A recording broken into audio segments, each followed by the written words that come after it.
Ja, prvič album bo izdan, mislim, na dan koncerta, 5. od 4. julij, mogoče en teden prej.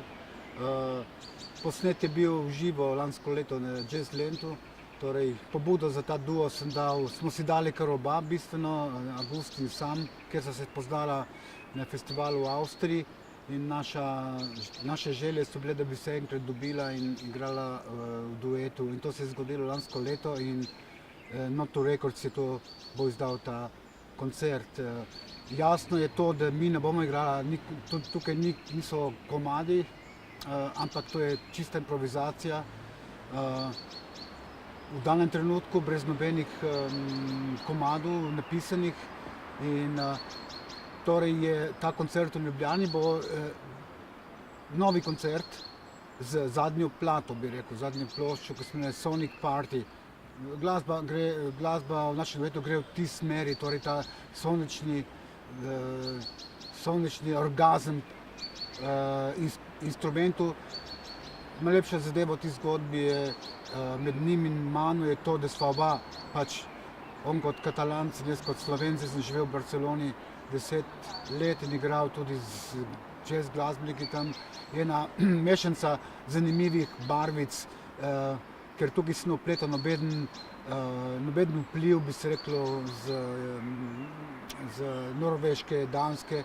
To je čisto ena taka rožica na recimo Majorki ali pa na Ibici, in to je lepota te glasbe, nepredvidljiva in sploh je brezčasna, torej nima nobenih predznakov, da je to free improvizacija. Seveda vse to in še več je tukaj, to je totalno brezmejna zgodba.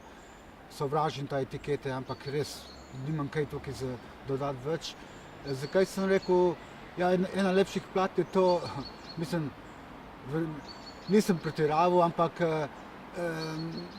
dobiš v tvojem življenju se zgodi, dosti krat, ampak da dobiš glasbenika, da kamor greš ti, gre tudi on in še dlje.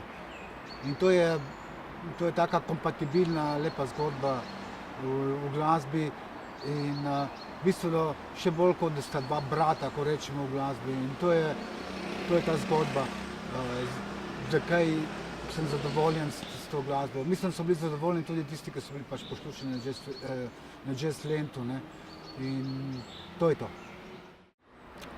To je zelo kratka zgodbica. Ne, se ne strinjam s tem.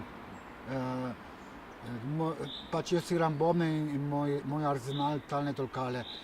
Ni res, odvisno kdo kaj igra. Mislim, s talnimi bobni sem naredil dosti projektov, eden je tudi z Evan Parkerjem, Roundabout 12, torej takrat, ko smo igrala tukaj v Cankarjevem domu za 50-letnici festivala, in tudi tam igrati s takim glasbenikom, tudi tam se počutim, kot da bi bil.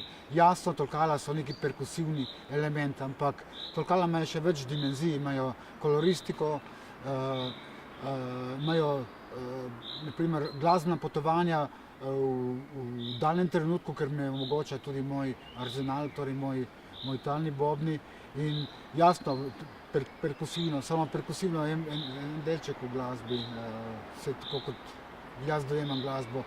Za kritike tako je zelo enostavno reči, da s pianisti ali pa tisti, narekovajo vse vedi, poznavalci, da to je tako, pač ni tako, odvisno od glasbenika, odvisno od momenta, kako si boš ti razodel, kako si bo odprl naslednji glasbenik, kje bo je presenečena tukaj. Zato pa igram talne bobne, ker hočem dati drugo dimenzijo v glasbi. To pa je zanimivo vprašanje. Izbral, danes imamo toliko dobrih glasbenikov, tolkalcev in bobnarjev. Kot sami veste, imam mojo šolo Zvočni zviri, ker delujejo moji komboti, in tam ima 11 tolkalcev. Sem konstantno permanentno v stiku s tolkalami, pa tudi oblikujem glasbo, pišem za tolkala, več bobnov, ne. Če bi pa sam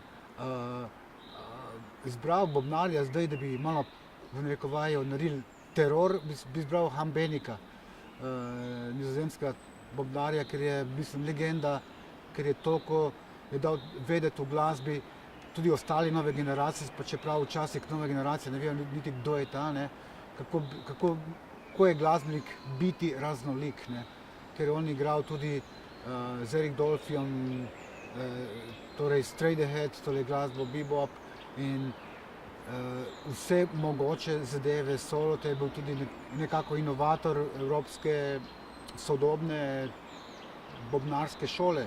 Skupaj bi dal še Tony Oxleya, ne, to so legende, prej so bili John Stevens, to so legende, ki so pustili izjemen pečat nam, še mene, določenim glasbenikom, pa tudi mladim glasbenikom.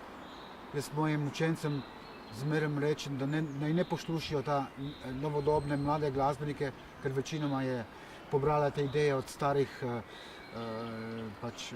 bobnarjev, legend kot Hambenik. Z njim mislim, da bom naredil kar sam to idejo, ne glede na pobudo kakega novinarja. Mislim, problem je samo v tem, da Han je zelo drag.